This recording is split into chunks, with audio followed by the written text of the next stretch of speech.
Hello दोस्तों, आप सभी को स्टडी नंबर 1 में स्वागत है। दोस्तों, जैसा कि जान रहे हैं कि हम लोग डेली मॉडर्न हिस्ट्री से संबंधित इम्पोर्टेंट क्वेश्चन का डिस्कस करते हैं। तो चलिए सेशन को शुरू करते हैं। और सेशन शुरू करने से पहले अगर आप हमारे टेलीग्राम चैनल से जुड़ना चाहते हैं तो आप टेलीग्राम चैनल पर जाकर सर्च करें स्टडी नंबर 1। वहाँ से आपको एक रेड कलर का लोगो दिखेगा, उसमें लिखा रहेगा स्टडी नंबर 1। वहाँ से आप जुड़ सकते हैं। और अगर आप चैनल पे नए हैं तो चैनल को अभी तक सब्सक्राइब नहीं किया तो चैनल को सब्सक्राइब कर लें और बेल आइकन को प्रेस कर दें। इसे अपने दोस्तों पर शेयर जरूर करें। और ये आपका चौथा पार्ट है। ये आपका चौथा पार्ट है। इसे 3 पार्ट दे दिए गए, आपको प्रोवाइड कर दिए गए।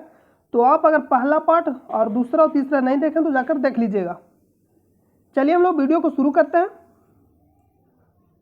और आपको कल करा दिया गया था 84 तक, आज हम लोग 85 से करेंगे।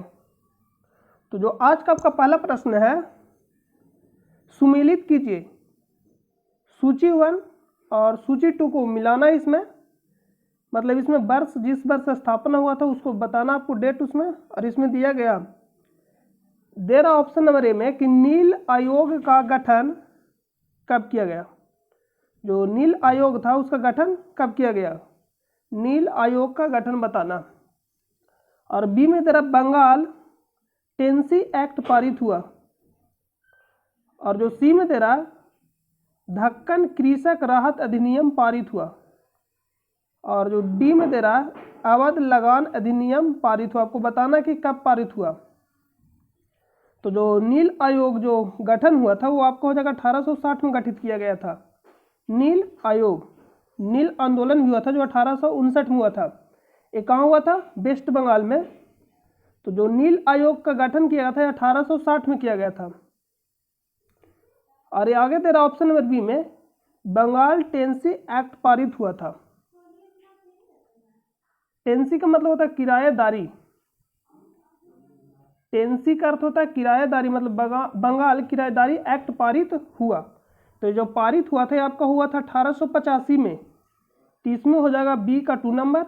और जो आपका सी में जरा दक्कन कृषक राहत अधिनियम पारित हुआ। तो जो दक्कन कृषक राहत जो अधिनियम था ये आपका हो जाएगा 1879 में पारित हुआ था। ये जो पारित हुआ था ना, जो दे रहा आपका दक्कन कृषक राहत अधिनियम पारित कब हुआ था, तो ये जो आपका होगा 1876। लेकिन यहाँ दे रहा 1879, 1879।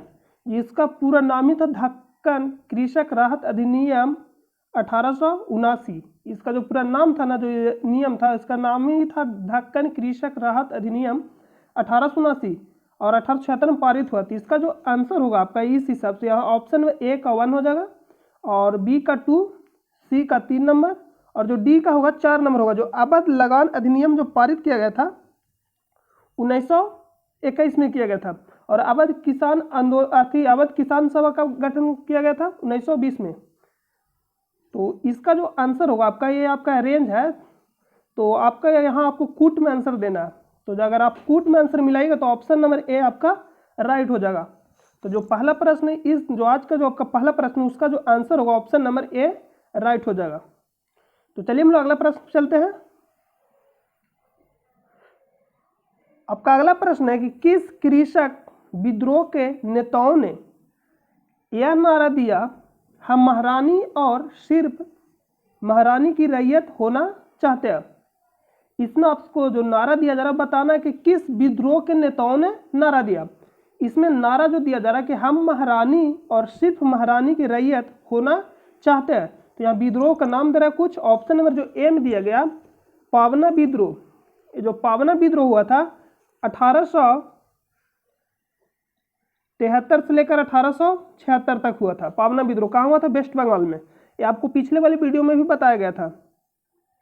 और जिसमें दक्कन उपद्रव, ये आपका कब हुआ था 1874 में, मतलब 1874 में हुआ था। और 1874 में किसके खिलाफ हुआ था, साहूकारों के विद्रोह हुआ, मतलब उसके विद्रोह हुआ था साहूकारों के खिलाफ।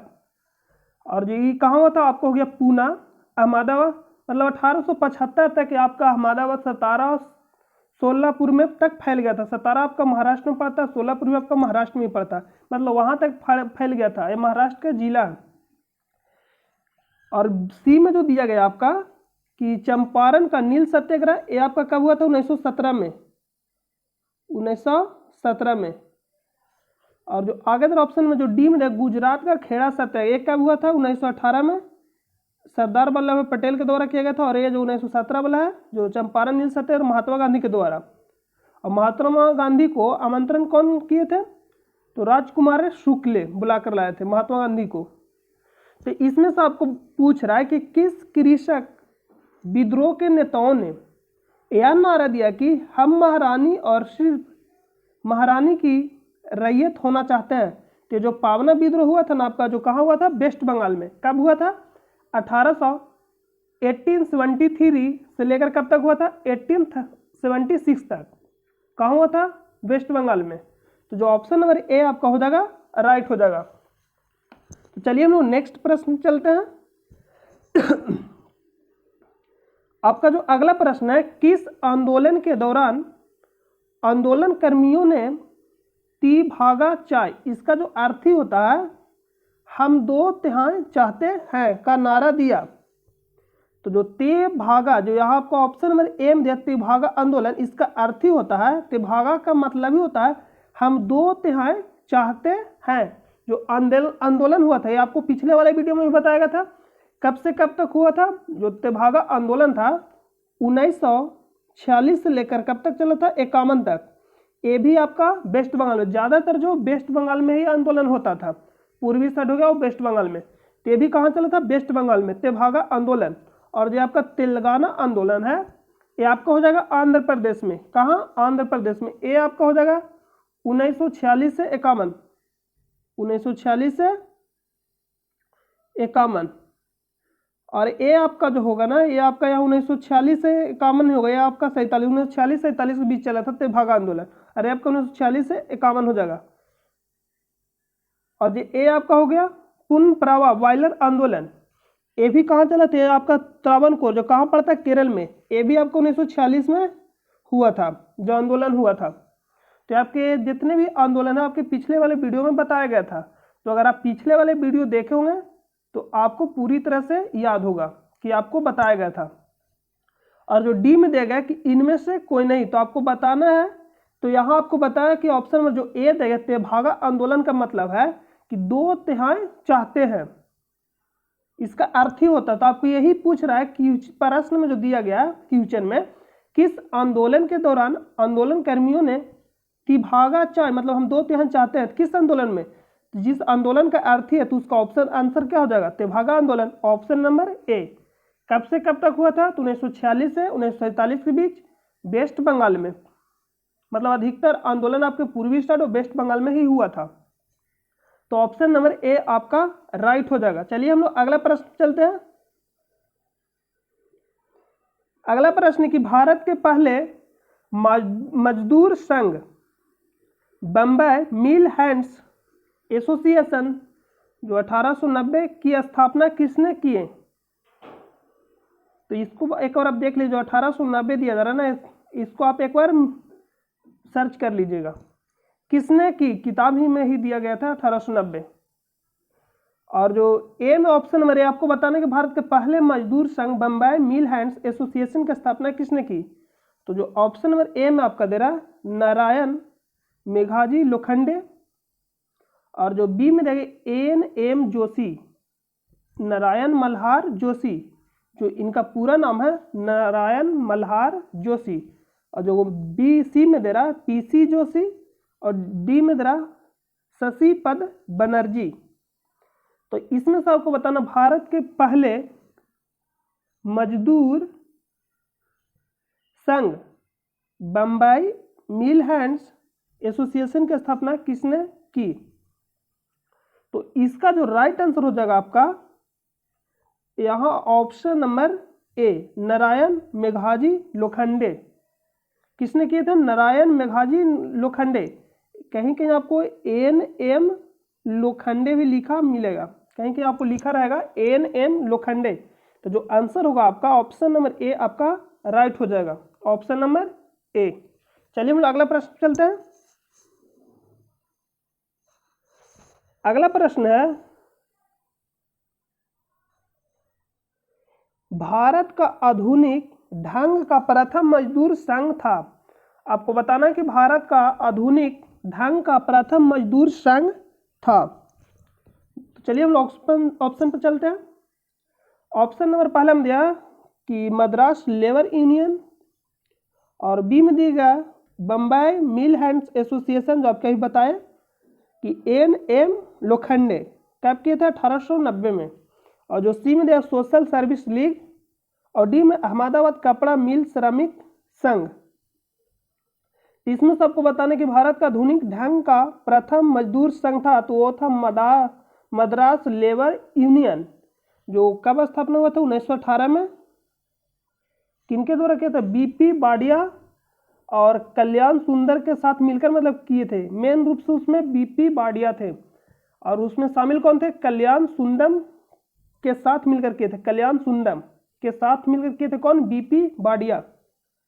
तो इसका जो आंसर होगा आपका ऑप्शन नंबर ए आपका राइट हो जाएगा। मद्रास लेबर यूनियन कब स्थापना होता है? 1918 में। तो भारत का आधुनिक ढंग का प्रथम मजदूर संघ था। तो ऑप्शन नंबर ए आपका राइट हो जाएगा इस प्रश्न का। तो चलिए हम लोग अगला प्रश्न चलते हैं। अगला प्रश्न है कि मद्रास लेबर यूनियन जो 1918 की स्थापना किसने की? तभी आपको तुरंत बताया पीछे वाले प्रश्न में कि जो मद्रास लेबर यूनियन का स्थापना कब किए हुआ था? 1918 में। और जो किए कौन थे? इसमें जो स्थापना किए थे बीपी बाडिया, उनके साथ एक और सहयोगी थे, मतलब मिलकर किए थे कल्याण सुंदम। तो इसमें जो आपको ऑप्शन यहाँ दिया गया, ऑप्शन नंबर ए में दिया शशि पद बनर्जी, और बी में एन.एम. लोखंडे, और सी में बीपी बाडिया, और डी में एन.एम. जोशी। तो ऑप्शन के अकॉर्डिंग टू हो जाएगा option number C BP Wadia. अगर कल्याण सुंदर रहते साथ में तो ए और बी दोनों होता अगर ऑप्शन रहता, लेकिन मेन रूप से कौन थे? बीपी बाडिया। कब किए थे? 1918 में। और एन.एम. लोखंडे अभी आपको बताया कि एन.एम. जो लोखंडे थे इसका स्थापना कौन किया? जो पहला वाला प्रश्न था बम्बई एसोसिएशन का स्थापना किए थे। कब किए थे? 1890 में। तो इस प्रश्न का आंसर जो होगा बीपी बाडिया हो जाएगा। 90 के जो प्रश्न 90 नंबर आपका प्रश्न है, बीपी बाडिया राइट आंसर हो जाएगा। तो अगला प्रश्न चलते हैं। अगला प्रश्न है कि अखिल भारतीय व्यापार संघ Congress, all India trade union Congress जिसको बोलते AITUC की स्थापना 1920 में किसने किए? ये भी आपको पिछले वाले प्रश्न में बता दिए थे। तो कौन किए थे? नारायण मल्हार जोशी, जिनका पूरा नाम क्या था? पूरा नाम था नारायण मल्हार जोशी, और जो शॉर्ट नेम था एन.एम. जोशी। तो पहला ही ऑप्शन में दिया है एन.एम. जोशी, और बी में दिया एन.एम. लोखंडे, जो 1890 में बंगाल, जो आपको पिछले वाले प्रश्न में बताए थे कि स्थापना किए थे, और जो सी में दिया शशि पद बनर्जी, और डी में बीपी बाडिया। तो इसका जो आंसर होगा ऑप्शन नंबर ए हो जाएगा एन.एम. जोशी। और साथ में कौन थे? लाला लाजपत राय भी साथ में थे, और जोसेफ बैप्टिस्टा, तीनों मिलकर किए थे। जो लाला लाजपत राय थे वो फर्स्ट प्रेसिडेंट थे, इसका मतलब प्रथम अध्यक्ष बनाए गए थे AITUC के, जिसको बोलते हैं all India trade union Congress, जिसका स्थापना 1920 में किया गया था, 31 अक्टूबर 1920 को। तो इसका जो राइट आंसर हो जाएगा ऑप्शन नंबर ए आपका राइट हो जाएगा। तो चलिए हम लोग अगला प्रश्न चलते हैं। अगला प्रश्न एक निम्नलिखित में किसने Ahmedabad textile labour union association 1918 की स्थापना की? तो टेक्सटाइल का मतलब होता कपड़ा, और लेबर का मतलब हो गया मजदूर, श्रम, और यूनियन का मतलब संघ। तो इसका बताना है कि आपको स्थापना कब किया, किसने किए से बताना। आपको स्थापना हुआ था 1918 में, तो यहाँ बताना किसने किए। सरदार वल्लभ भाई पटेल, एन.एम. जोशी, जे.बी. कृपलानी, और डी महात्मा गांधी। जो जे.बी. कृपलानी थे, जे.बी. कृपलानी क्या थे? ये भारत के प्रथम राज्यपाल थे, जे.बी. कृपलानी। और डी में देगा महात्मा गांधी, तो इसका जो आंसर होगा ऑप्शन नंबर डी हो जाएगा, Mahatma Gandhi. Ahmedabad textile labour union का स्थापना कौन किए थे? महात्मा गांधी 1918 में किए थे। तो इसका आंसर जो राइट हो जाएगा ऑप्शन नंबर डी राइट हो जाएगा। एनएम जोशी, जो अभी आपको हम पिछले वाले प्रश्न में बताएं कि जो पिछले क्या था, जो आपको यहाँ बताएं कि बम्बई मिल्स हैंड्स एसोसिएशन का स्थापना कौन किए थे? नारायण मेघाजी लोखंडे। एनएम एल हो गई, और एनएम जोशी क्या किए थे स्थापना? जो एनएम जोशी अभी आपको बताया कि एनएम जो जोशी थे all India trade union Congress संघ की स्थापना किए थे एनएम जोशी, जो आपको पिछले वाले प्रश्न में बताया। और जो महात्मा गांधी थे अहमदाबाद टेक्सटाइल लेबर यूनियन का स्थापना किए थे 1918 में। कहाँ किए थे? अहमदाबाद में ही किए थे।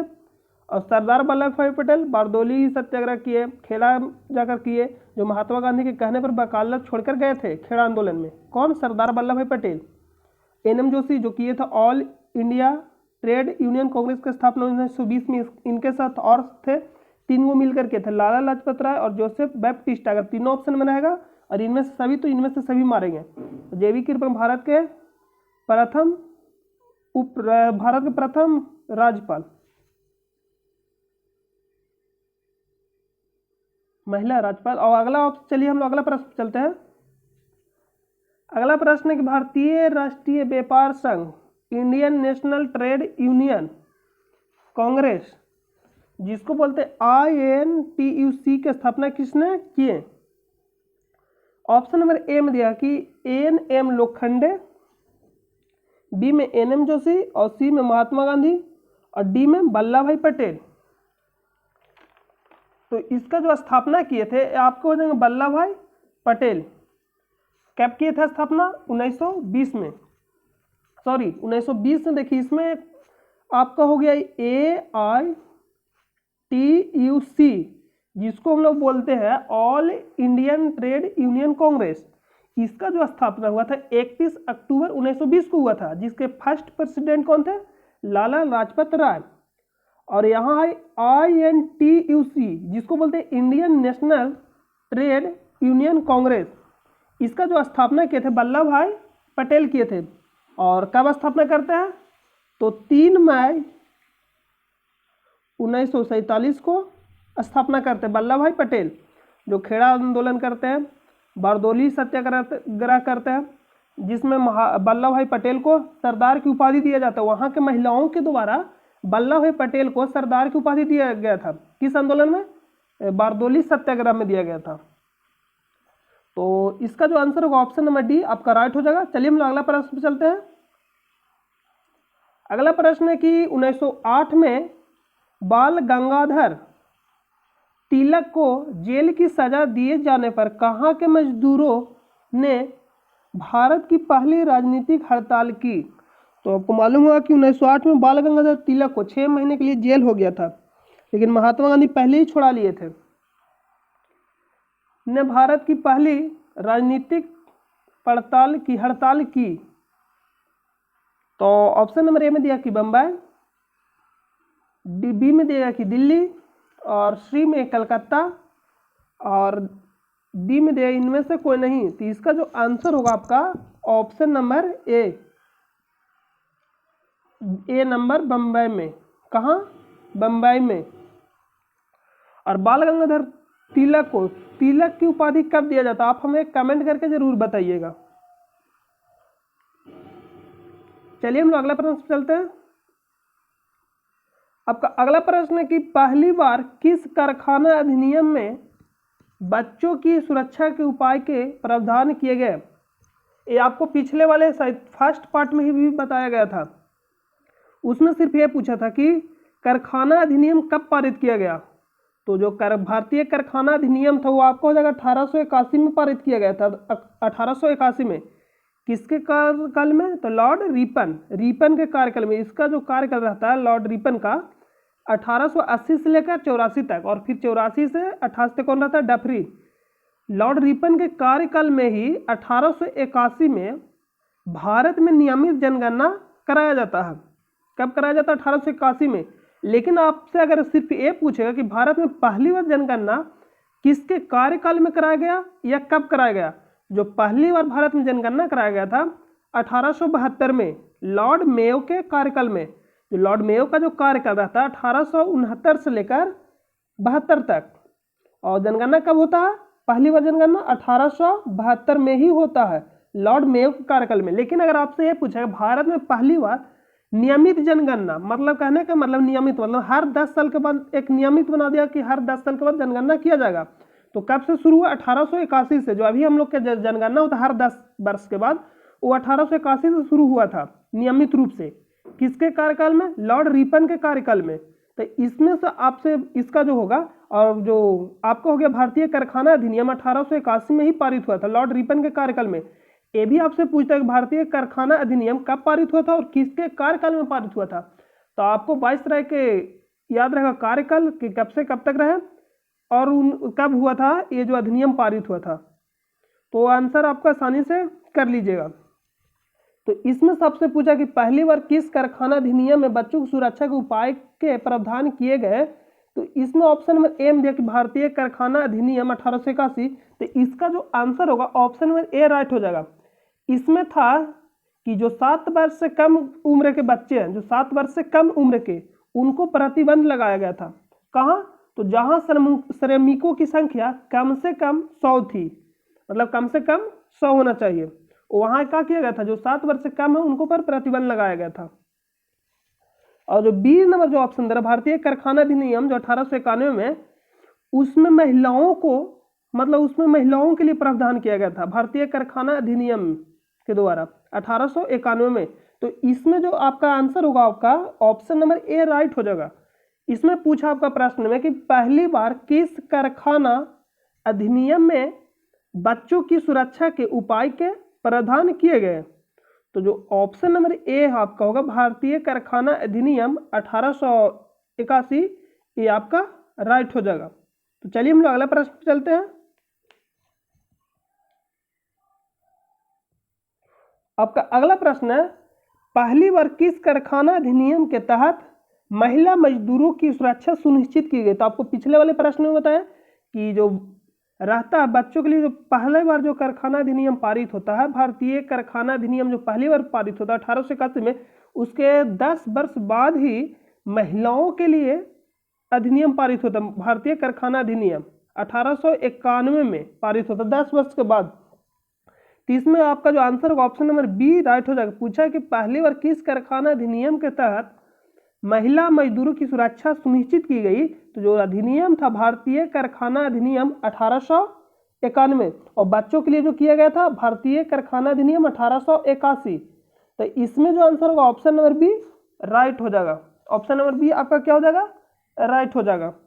तो चलिए हम लोग अगला प्रश्न पे चलते हैं। अगला प्रश्न है कि भारत में ट्रेड यूनियन आंदोलन के जन्मदाता थे। आपको बताना कि भारत में ट्रेड यूनियन आंदोलन के जन्मदाता कौन थे। तो ऑप्शन नंबर ए में दिया गया है एन.एम. लोखंडे, बी में देगा कि बीपी बाडिया, और सी में एन.एम. जोशी, और डी में जो दिया गया है एन.एम. राय। तो आपको बताना है कि भारत में ट्रेड यूनियन आंदोलन के जन्मदाता कौन थे। तो इसमें जो आपका राइट आंसर हो जाएगा option number C N M. Joshi, Narayan Malhar Joshi इनका पूरा नाम है। तो इसका जो ऑप्शन होगा ऑप्शन नंबर सी राइट हो जाएगा। तो और जो एन.एम. जोशी थे किसका स्थापना किए थे? All Indian trade union Congress. इसका फर्स्ट प्रेसिडेंट कौन थे? लाला लाजपत राय। और कब स्थापना किए थे? 31 अक्टूबर 1920 को। तो इसमें जो राइट आंसर हो जाएगा ऑप्शन नंबर सी राइट हो जाएगा। तो चलिए हम लोग नेक्स्ट प्रश्न पे चलते हैं। अगला प्रश्न है कि 1929 ईस्वी में अखिल भारतीय व्यापार संघ कांग्रेस में पहली बार विभाजन हुआ। उस समय AITUC के अध्यक्ष एटक, जिसका पूरा नाम क्या है? All Indian trade union Congress, जिसका स्थापना कब हुआ था? 31 अक्टूबर 1920 को। 31 अक्टूबर 1920 को किनके द्वारा किया गया था? तो एनएम जोशी थे और उसमें भी शामिल थे लाला लाजपत राय थे और एक शामिल थे। तो मेन रूप से एनएम जोशी थे। तो उस समय पूछा अध्यक्ष कौन थे, जब पहली बार बना था उसका अध्यक्ष थे कौन, फर्स्ट प्रेसिडेंट जो थे लाला लाजपत राय थे। लेकिन आपसे पूछा कि 1929 ईस्वी में अखिल भारतीय व्यापार संघ कांग्रेस में पहली बार विभाजन हुआ, उस समय एटक के अध्यक्ष थे। तो उस समय जो अध्यक्ष थे आपका जवाहरलाल नेहरू हो जाएंगे। तो ऑप्शन नंबर ए में ही दिया गया जवाहरलाल नेहरू। तो इसका जो आंसर होगा ऑप्शन नंबर ए राइट हो जाएगा, जवाहरलाल नेहरू। और जो बी में दिया गया कि एन.एम. राय और सी में एन.एम. जोशी, जो अभी आपको बताया कि AITUC के स्थापना किए थे और लाला लाजपत राय भी इसमें शामिल थे और एक शामिल थे जिनका नाम क्या था, तो उनका जो नाम था, इनके साथ एक जोसेफ बैप्टिस्ट, जोसेफ शायद उनका नाम था, जोसेफ याद रखिएगा, जोसेफ साहब मिलते, एक लाला लाजपत राय, एक जोसेफ और एक एन.एम. जोशी, नारायण मल्हार जोशी। तो इसका जो आंसर होगा ऑप्शन नंबर ए आपका राइट हो जाएगा। ए आपका क्या हो जाएगा, राइट हो जाएगा। तो चलिए हम लोग नेक्स्ट प्रश्न पे चलते हैं। आपका अगला प्रश्न है कि भारत के मजदूर आंदोलन से संबंध नेता थे एन.एम. जोशी, ये तो संबंधित थे ही मजदूर नेता आंदोलन से, और जो एम.एन. राय ये भी शामिल थे, एन.एम. लोखंडे ये भी शामिल था, जो बीपी बाड़िया थे ये भी शामिल थे। बीपी बाड़िया के बारे में आपको पिछले इस प्रश्न में बताया गया, एन.एम. जोशी के, एम.एन. राय के बारे में बताया गया था और एन.एम. लोखंडे के। तो आप हमें कमेंट करके चारों के बारे में बताइएगा। आपको पिछले वाले प्रश्न में बताया गया है तो आप हमें इनके बारे में कमेंट करके बताइएगा जरूर। तो इसमें जो चारों थे शामिल थे मजदूर आंदोलन में, तो इसमें आपको कूट में बताना कि कौन शामिल थे। तो इसमें चारों शामिल थे। तो ऑप्शन नंबर जो ए में दिया गया 1, 2 और 3, और बी में दिया गया कि 1, 3 और 4, सी में दिया गया है 1, 2, 3 और 4, और जो डी में दिया गया है ना 2, 3 और 4। तो इसमें बताना कि कौन शामिल थे। तो इसमें जो दिए गए ना सभी शामिल थे मजदूर आंदोलन में, आपको पिछले वाले प्रश्न में बताया। तो आप हमें कमेंट करके चारों के बारे में बताइएगा कि किसका स्थापना किए। जो यहाँ दिया गया एन.एम. जोशी, एम.एन. राय और एन.एम. लोखंडे और बीपी बाड़िया, चारों के बारे में आप हमें कमेंट करके बताइएगा। तो चलिए हम लोग अगला प्रश्न में चलते हैं। इस प्रश्न का ऑप्शन नंबर सी राइट हो जाएगा। अगला प्रश्न है कि ट्रेड यूनियन आंदोलन के क्रांतिकारी चरण का समय था। तो जो ट्रेड यूनियन आंदोलन के नेता कौन कहलाते थे, मतलब मेन रूप से एन.एम. जोशी। तो उस समय क्रांतिकारी चरण का समय था, जो उस समय जो चरण का समय था 1926 से लेकर कब तक चला था, 1939 तक। तो इसमें आपको टाइम पीरियड चरण का समय बताना। तो ऑप्शन में जो ए में दिया गया है 1939 से 45, और बी में दिया गया 1926 से 1939, और सी में दिया 1919 से 1926, और जो डी में दिया गया ना 1914 से 1918। तो इसमें जो आपका ऑप्शन होगा ऑप्शन नंबर बी आपका राइट हो जाएगा, 1926 से लेकर 1939 तक। ये आपका यूपीएससी में पूछा गया प्रश्न है। चलिए हम अगला प्रश्न पे चलते हैं। अगला प्रश्न है कि बिरसा मुंडा का कार्य क्षेत्र कौन सा था। तो बहुत ही सिंपल प्रश्न है और बीपीएससी 2008 में पूछा भी गया। तो हमें उम्मीद है कि सभी इस प्रश्न का आंसर दे दीजिएगा, मतलब सभी इस प्रश्न का आंसर कर लेंगे। तो इसमें जो ऑप्शन नंबर दिए है चंपारण, तो जो बिरसा मुंडा था झारखंड अभी है, लेकिन उस समय जो बिहार और झारखंड एक ही में था। तो जो कहाँ से संबंधित थे क्षेत्र बताना है, कार्य क्षेत्र चंपारण, और बी में रांची, और सी में बलिया, और डी में अलीपुर। तो बताना है कि जो बिरसा मुंडा थे कहाँ कौन सा क्षेत्र शामिल थे। तो आप लोग हमें कमेंट करके जरूर बताइएगा। तो जो शामिल थे कहाँ से थे, रांची से। ऑप्शन नंबर बी राइट हो जाएगा, रांची। बहुत ही सिंपल प्रश्न था। अगला प्रश्न पे चलते हैं। अखिल भारतीय किसान सभा सर्वप्रथम कहाँ आयोजित किया गया। आपको ये भी पिछले वाले प्रश्न में तक जो अखिल भारतीय किसान सभा का गठन कब किया गया था, तो 11 अप्रैल 1936 को किया गया था। कब किया गया था, 11 अप्रैल 1936 को।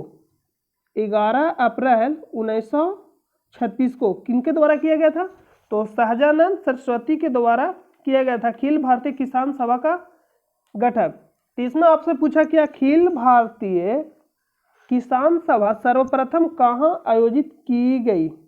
आपको बताना है कि सर्वप्रथम कहाँ आयोजित किया गया था। तो इसका जो राइट आंसर होगा ना वो ऑप्शन नंबर फर्स्ट में दिया कोलकाता, बी में मद्रास, सी में लखनऊ और डी में पटना। तो जो आयोजित हुआ था सर्वप्रथम और वो आपका हो जाएगा उत्तर प्रदेश। तो उत्तर प्रदेश में कहाँ हुआ था, लखनऊ। तो ऑप्शन नंबर सी आपका राइट हो जाएगा, ऑप्शन नंबर सी। चलिए हम अगला प्रश्न पे चलते हैं। अगला प्रश्न है कि ब्रिटिश भारत के इतिहास में निम्नलिखित घटनाओं पर विचार कीजिए। तो ये आपको यहाँ जो दिया गया है ऑप्शन नंबर ए में सन्यासी और फकीर विप्लव मतलब विद्रोह, और बी में दिया गया है ऑप्शन नंबर 2 में संथाल विप्लव, और 3 में दिया गया है नील विद्रोह, और ऑप्शन नंबर 4 में बिरसा मुंडा विप्लव। तो नीचे दे रहा है कि निम्नलिखित में से कौन सा एक उपयुक्त घटनाओं का सही पहले घटना से प्रारंभ करते हुए सही काला अनुक्रम सजाना है। तो इसमें काल अनुक्रम में सजाना है, इसमें पहली घटना से आराम करते हुए सही को सजाना। इसमें तो आपको जो बताया गया थी पिछले वीडियो में भी बताया गए थे कि जो सन्यासी विद्रोह है या फकीर विद्रोह आपका हो जाएगा कब से कब तक हुआ था। तो सन्यासी या जो फकीर विद्रोह था ना 1763 से लेकर 1800 तक हुआ था। कहाँ हुआ था, बंगाल में। तो 1763 से लेकर 18 तक हुआ था ये आपका सन्यासी और फकीर विप्लव। और संथाल विद्रोह जो 1855 और 56 1855 या 1855 में हुआ था जो संथाल विप्लव। दो भाई थे, जुड़वे दो भाई थे जिनका नाम क्या था, एक का नाम था सिद्धू और दूसरा का नाम था कान्हू, दोनों के द्वारा किया गया था। ये आपके बिहार और कुछ पश्चिम बंगाल की हिस्सा हो गया, जैसे मुर्शिदाबाद तो बिहार जैसे भागलपुर संथाल विप्लव हुआ था। और जो नील विद्रोह हुआ था ये भी आपका कहाँ हुआ था, तो जो नील विद्रोह हुआ था ये आपका पश्चिम बंगाल में हुआ था। नील विद्रोह कहाँ हुआ था, पश्चिम बंगाल में। ये आपका हुआ था 1859 में। एक कब हुआ था, 1859 में जो नील विद्रोह। और जो बिरसा मुंडा विप्लव, तो बिरसा मुंडा विप्लव कब हुआ था, तो ये आपका हुआ था 1898 99 में हुआ था, 1898-99 के आसपास। तो इसमें काल अनुक्रम के रूप में सजाना प्रारंभ करते हुए पहली घटना से, तो जो पहली घटना हो जाएगा आपका 1763 वाला होगा जो सन्यासी और फकीर विद्रोह हो जाएगा। और जो सेकेंड होगा आपका हो जाएगा संथाल विप्लव, जो मतलब पहला होगा ये आपका हो जाएगा ऑप्शन नंबर ए पहले होगा, क्योंकि 1763 और 1800 तक हुआ था। और संथाल विद्रोह उसके बाद हुआ था, कब हुआ था, तो 1855-56 में। और जो नील विद्रोह 1859 में। नील अधिनियम भी पारित किया गया था, कब पारित किया गया था, तो 1860 में, मतलब इसी के आसपास किया गया था।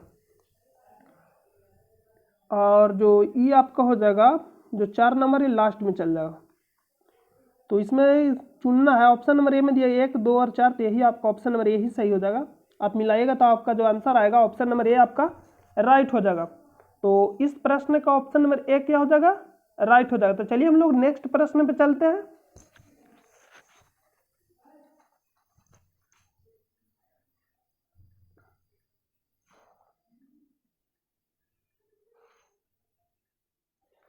अगला प्रश्न है कि निम्नलिखित कथनों पर विचार कीजिए। निम्नलिखित कथनों पर क्या करना है, विचार करना है। ऑप्शन नंबर ए में दिया है फैक्ट्री एक्ट 1881 जो औद्योगिक कामगारों की मजदूरी नियम करने के लिए और कामगारों को मजदूर संघ बनाने देने की दृष्टि से पारित किया गया था। तो आपको बताया था जो कि 1881 में जो अधिनियम पारित हुआ था औद्योगिक, किसके लिए पारित हुआ था, बच्चों के लिए पारित हुआ था। लेकिन यहाँ दे रहा है कि मजदूर नियत करने के लिए और कामगारों को मजदूर संघ बनाने देने की दृष्टि से पारित किया गया था। तो आपका जो हो जाएगा रॉन्ग हो जाएगा। और जो ऑप्शन नंबर सेकेंड में लिख रहा है एएनएम लोखंडे ब्रिटिश भारत में मजदूर आंदोलन संगठित करने में अग्रणी थे। हाँ, तो ए आपका सही हो जाएगा, ऑप्शन नंबर सेकेंड सही हो जाएगा। एएनएम लोखंडे को भारत में ट्रेड यूनियन आंदोलन के जनक थे। जो एएनएम लोखंडे थे भारत में ट्रेड यूनियन आंदोलन के क्या थे, जनक थे। तो ये आपका सही हो जाएगा। यहाँ बताना कि उपयुक्त कथनों में से कौन सा यह से सही है या है। ऑप्शन नंबर ए में दिया केवल 1, ऑप्शन नंबर बी में दिया केवल 2, ऑप्शन नंबर सी में दिया 1 और 2 दोनों, और डी में दिया कि न तो 1 और नहीं 2। तो इसका जो राइट आंसर हो जाएगा ऑप्शन नंबर बी राइट हो जाएगा, केवल 2। ये आपका यूपीएससी 2017 में पूछा गया है। तो इसका जो आंसर होगा ऑप्शन नंबर बी आपका राइट हो जाएगा। चलिए हम लोग अगला प्रश्न पे चलते हैं। अगला प्रश्न है कि खेड़ा के किसानों के पक्ष में महात्मा गांधी के सत्याग्रह संगठित करने का क्या कारण था। इसमें आपको बताना है कि खेड़ा के किसानों के पक्ष में महात्मा गांधी के सत्याग्रह संगठित करने का क्या कारण था। कारण आपको बताना कब हुआ था, 1918 में। और जो सरदार वल्लभ भाई पटेल थे महात्मा गांधी के कहने पे वकालत छोड़कर गए थे ये आंदोलन करती है। ऑप्शन नंबर जो ए में दिया गया है कि पहला कथन में दिया कि अकाल पड़ने के बावजूद प्रशासन ने भू राजस्व की उगाही स्थगित नहीं की। इसमें जो आपको कथन नंबर 1 में कह रहा है कि जो अकाल पड़ने के बावजूद प्रशासन ने भू राजस्व की उगाही मतलब जो कर जो लेते थे प्रशासन स्थगित नहीं किया, मतलब उसको नहीं रोका। मतलब अकाल पड़ के फिर भी क्या कर रहे थे, मतलब कर वसूल रहे थे। तो इसलिए किया गया था। जो आपको खेड़ा आंदोलन से बताना कि आपका सही है गलत, तो ऑप्शन नंबर ए आपका सही हो जाएगा। इसीलिए तो किया गया था क्योंकि जो वहां हो गया अकाल पड़े थे फिर भी क्या कर रहे थे, जो वहां के प्रशासन थी वो क्या कर रहा था, कर मतलब वसूल रहा था। तो ऑप्शन नंबर ए आपका सही हो जाएगा कथन नंबर। और बी में दिया गया कि प्रशासन का यह प्रस्ताव था कि गुजरात में अस्थायी बंदोबस्त लागू कर दिया जाए। तो ये आप अस्थायी बंदोबस्त यहाँ कोई रिलेशन नहीं है। तो ऑप्शन नंबर ए आपका सही होगा, कथन नंबर 1 सही होगा, कथन नंबर 2 गलत हो जाएगा। तो यहाँ नीचे दिया कि उपयुक्त में से कौन सा यह से कथन सही है या है, तो बताना। तो कथन नंबर केवल 1 सही हो जाएगा। तो चलिए हम लोग कथन में देखते हैं। 1 में ही दिया केवल 1 और बी में दिया गया केवल 2, और जो सी में दी गया है 1 और 2 दोनों, और डी में दिया ना तो 1 और नहीं 2। तो ऑप्शन नंबर ए आपका राइट हो जाएगा, केवल 1। ये भी यूपीएससी में पूछा गया प्रश्न है। तो चलिए हम लोग अगला प्रश्न पे चलते हैं। अगला प्रश्न है कि भारत में 19वीं सदी के जनजातीय विद्रोह के लिए निम्नलिखित में से कौन से तत्व ने साझा कारण मुहैया किया। यहां दे रहा है कि भारत में 19वीं सदी के जनजातीय विद्रोह के लिए निम्नलिखित में से कौन से तत्व ने साझा कारण मुहैया किया। तो ऑप्शन नंबर ए में दे रहा भू राजस्व की नई प्रणाली का लागू होना और जनजातीय उत्पादों पर कर का लगाया जाना। तो ये बताना कि कौन सा कारण था। और जो बी में दे रहा कि जनजातीय क्षेत्रों में विदेशी धर्म प्रचारकों का प्रभाव पड़ना। और जो सी में दे रहा कि जनजातीय क्षेत्रों में बिचौलियों के रूप में बड़ी संख्या में महाजनों, व्यापारियों और लगान के ठेकेदारों का बढ़ना। इसमें आपको कारण बता। जो डी में दे रहा है ना कि जनजातीय समुदायों की प्राचीन भूमि संबंधी व्यवस्था का संपूर्ण विदारण का मतलब होता है, जैसे विदारण का मतलब हो गया ना कि आपको हो गया जैसे में क्या उसको बोलते हैं, अरे टुकड़ा टुकड़ा करना जैसे में हो गया, मतलब बर्बाद या टुकड़ा टुकड़ा करना। इसका मतलब ये अर्थ होता है। आप इसे एक बार चेक करिएगा, विदारण टुकड़ा टुकड़ा करना ही शायद ऐसे होता है करके। तो इसमें ऑप्शन नंबर बी में दे रहा कि जनजातीय समुदायों की प्राचीन भूमि संबंधी व्यवस्था का संपूर्ण विदारण करना, मतलब नष्ट करना एक तरह से बोल सकते हैं हम लोग। तो ये जो ऑप्शन नंबर जो आपका डी होना परफेक्ट आंसर होगा, मतलब राइट आंसर हो जाएगा। ऑप्शन नंबर डी राइट हो जाएगा। चलिए हम लोग अगला प्रश्न पे चलते हैं। अगला प्रश्न है कि भारत के निम्नलिखित राष्ट्रपतियों में से कौन ट्रेड यूनियन आंदोलन से संबंध रहा। तो ए में दिया बीबी गिरी जो कैमे राष्ट्रपति थे, चौथे राष्ट्रपति थे, और एन संजीव रेड्डी, नीलम संजीव रेड्डी जो कैमे राष्ट्रपति थे भारत के, छठे राष्ट्रपति थे, के आर नारायण, और जो डी में दिया जाकिर हुसैन जो के आर नारायण थे, ये आपके 10वें राष्ट्रपति हो जाएंगे भारत के। और जो डी जरा जाकिर हुसैन है भारत के कैमे राष्ट्रपति थे, तीसरे नंबर के राष्ट्रपति थे डॉक्टर जाकिर हुसैन। तो इसमें से आपको बताना कि भारत के निम्नलिखित राष्ट्रपतियों में से कौन ट्रेड यूनियन आंदोलन में संबंध रहा है, मतलब राष्ट्रपति। तो ऑप्शन नंबर ए बीबी गिरी संबंध रखते थे, तो बीबी गिरी राष्ट्र आंसर हो जाएगा। बीबी गिरी कैमे राष्ट्रपति थे, तो चौथे नंबर के राष्ट्रपति थे। तो ऑप्शन नंबर ए यहाँ राइट हो जाएगा इस प्रश्न का। तो हम लोग चलते हैं अगला प्रश्न पे। अगला प्रश्न है कि वल्लभ भाई पटेल को सरदार की उपाधि उनकी कुशल संगठन क्षमता के कारण किस आंदोलन के दौरान दी गई थी।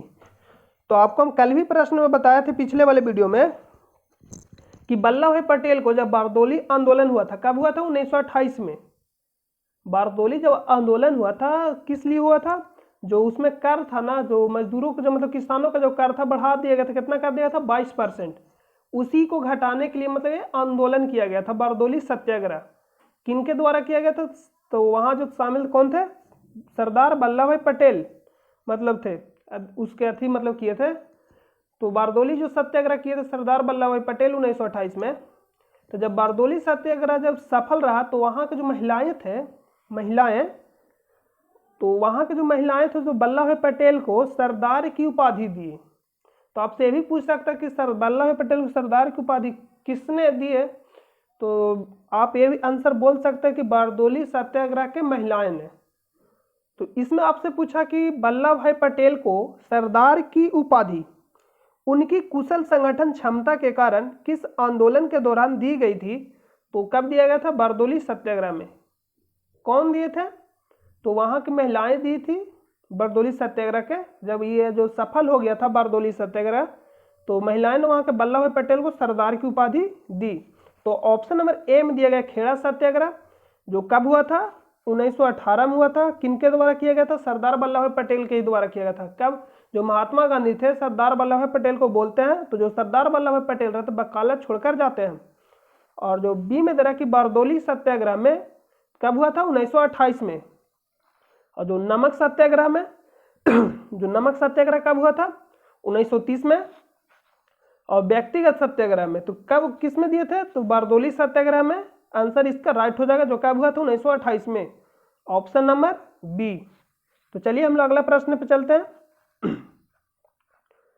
अगला प्रश्न है कि ब्रिटिश सरकार द्वारा दामिन ए को, जिसका अर्थ क्या होता है, पर्वत का आंचल, का निर्माण निम्नलिखित में से किस समुदाय को बसाने के लिए किया गया था। ऑप्शन नंबर ए में दे रहा संथाल, बी में मुंडा, और सी में उराव, और डी में सोरा। तो इसमें जो आंसर होगा ऑप्शन नंबर ए आपका राइट हो जाएगा, संथाल विप्लव। संथाल जो विप्लव था कब हुआ था, 1855-56 में। किनके द्वारा किया गया था, दो भाई थे जिनका नाम क्या था, सिंधु और कान्हू। ये भी आपको एग्जाम में पूछा जाता है कि कौन किए थे, तो सिंधु और कान्हू। सिद्धू और कान्हू जो शामिल थे, उसमें कौन कौन शामिल थे, सिद्धू और कान्हू।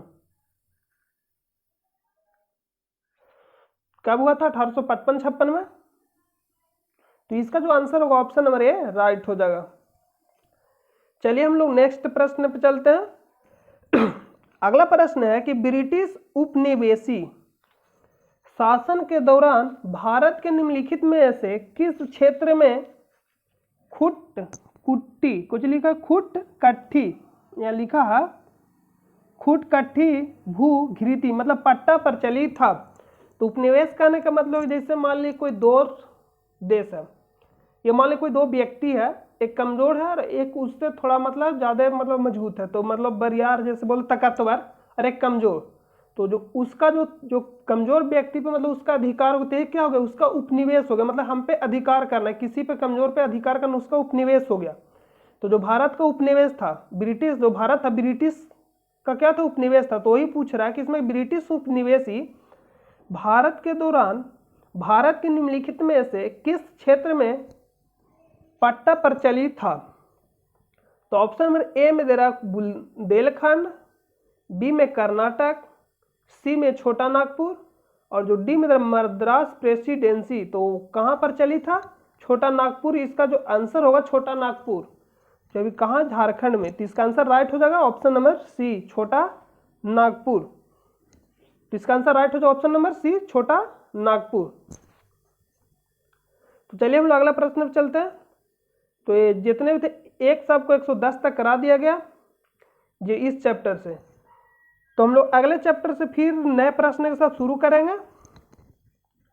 तो अगर आप अभी तक चैनल पे नए हैं और अगर चैनल को सब्सक्राइब नहीं किए हैं तो चैनल को सब्सक्राइब कर लें और बेल आइकन को प्रेस कर दें।